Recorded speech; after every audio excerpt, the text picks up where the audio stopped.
Hello mga guys, gusto nyo bang matutong kung paano magtorta ng corned beef? Tuturuan ko kayo. Ito yung natirang corned beef kagabi. So itutorta natin yan. Una, gagawin mo, lalagyan mo lang muna ng egg yan dyan. Ayan, nilagyan ko ng 4 na egg. Tapos sunod, lagyan natin ng asin yung itlog. Tigka kalahating kurot ng asin kada isang egg. Tapos isang kurot ng magic. Tapos halo-haloin mo lang yung ganyan. Dapat magsama yung corned beef tsaka yung eggy. Halo-halo lang, ganyan lang.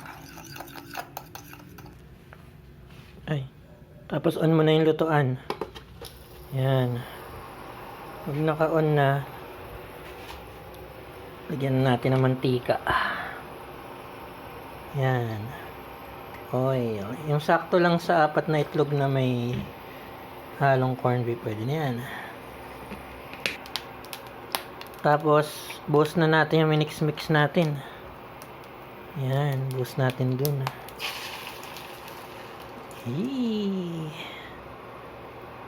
Yan, ganyan. Buhos na ba? Buhos na. Tapos, antay natin siya maluto. So, hindi natin to kaya ring i-flip kasi pag finlip natin, maganda tapon.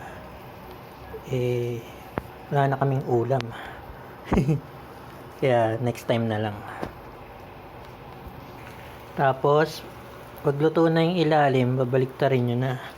So, ayan. Gaganunin nyo lang yung ilalim. Tapos, igaganon nyo. Pag ginanon nyo sa ilalim, gaganon nyo lang yung sandok.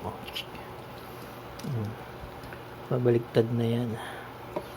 Para yung kabilang side naman yung maluto. So, wait nyo lang ulit yan na maluto yung ilalim.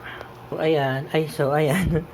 Baliktarin na ulit natin. So, yung kagaya kanina sinasabi ko, gaganunin nyo lang. Pag pumasok na yung sandok sa ilalim, ganun nyo lang, oh. Iyay! Nabalik. Basta ganun. O, diba? Taran! Luto na yan. Hintayin nyo lang siguro mga 1 minute para maluto yung kabilang side. Tapos, ayun na. Marunong ka nang magtorta ng corned beef.